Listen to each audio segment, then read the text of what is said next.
Alexander Graham Bell, a legacy of sound, vision, and humanity. Early life, seeds of curiosity. Born on March 3, 1847, in Edinburgh, Scotland, Alexander Graham Bell, affectionately called Alec, was immersed in a home brimming with intellectual vigor and emotional depth. His father, Alexander Melville Bell, was a renowned expert in elocution and the inventor of visible speech, a system designed to help the deaf articulate sound. His mother, Eliza Grace Bell, was deaf, which cultivated Bell's profound empathy and lifelong fascination with sound and communication. Even as a child, Alec displayed unusual ingenuity. At just 12 years old, he created a device to efficiently remove wheat husks, his first tangible innovation. He taught himself to play piano, often composing pieces without formal training, and was drawn to the art of storytelling, poetry, and sketching. Though formal schooling felt restrictive, his informal learning, driven by curiosity and compassion, was fierce and personal. Education and Tragedy, Reframing the Future. Bell attended the Royal High School in Edinburgh and later studied at University College London, focusing on anatomy and speech mechanics. However, a string of family tragedies reshaped his path. Tuberculosis claimed the lives of his brothers, prompting the Bell family to relocate to Canada in 1870 to protect Alec's fragile health. The rural landscape of Brantford, Ontario, offered not only healing but inspiration. Removed from the distractions of city life, Alec turned inward, developing sound experiments and deepening his scientific interests. This quiet, contemplative space became a sanctuary where raw ideas would evolve into world-changing inventions. Teaching the Deaf, Mission of the Heart. In Boston, Bell took a teaching position at the Boston School for Deaf Mutes, later working with the Clark School for the Deaf.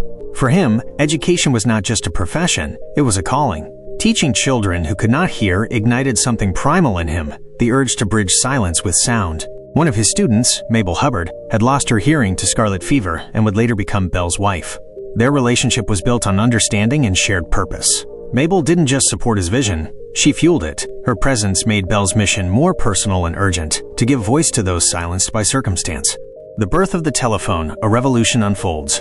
Bell's obsession with sound led him to tinker with harmonic telegraphy, sending multiple signals over a single wire.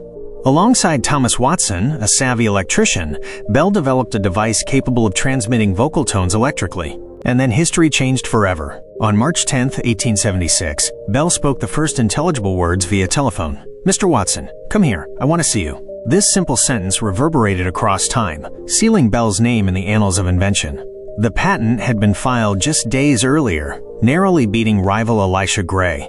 What had once been dismissed as fantasy was now a technological reality. Beyond the telephone, a mind unshackled. Though the telephone cemented his fame, Bell considered it merely a stepping stone. His real love was unbounded scientific exploration. His future work included photophone, transmitted sound on a beam of light, a stunning precursor to fiber optics. Hydrofoils. Bell pushed the limits of marine engineering, crafting boats that could skim over water with astonishing speed. Aeronautics. He co-founded the Aerial Experiment Association, contributing to early aircraft innovation. For Bell, invention was not about commercial success, it was about human potential. He sought solutions that could transcend barriers and amplify life. Humanity, culture, and contribution. Bell was more than an inventor, he was a humanitarian and cultural advocate. His devotion to the deaf community continued throughout his life, guiding institutional reforms and oral education methods. In 1888, he co-founded the National Geographic Society, shaping it into a storytelling force that educated and inspired millions. His outreach extended even to indigenous cultures. Bell worked with the Mohawk tribe in Canada, helping record and translate their language using visual speech symbols. In gratitude, he was named Honorary Chief, a rare and profound recognition of his respect and cultural sensitivity. Personal philosophy, anchors of a brilliant mind. Alexander Graham Bell lived by principles that fueled both his work and worldview. Empathy was central. He believed science should serve humanity, particularly the vulnerable and voiceless. Curiosity drove him endlessly. Bell never ceased questioning, experimenting, and learning. Persistence defined his journey. Failure was not a deterrent, it was a gateway to creativity. Preparation was his mantra.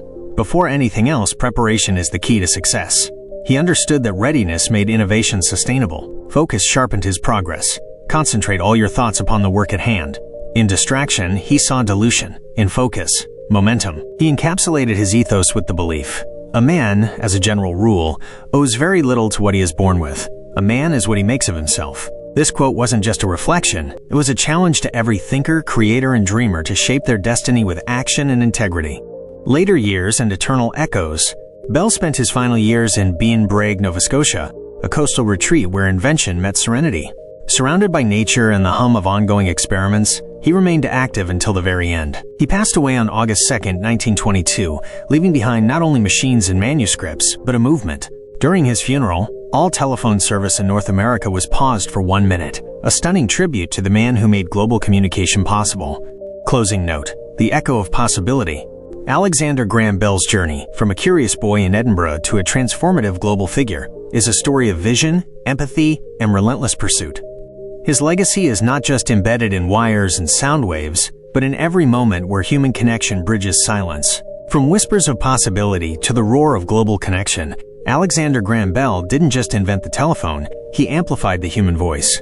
And with it sparked a legacy that still echoes through every call, every conversation, and every courageous idea spoken aloud today.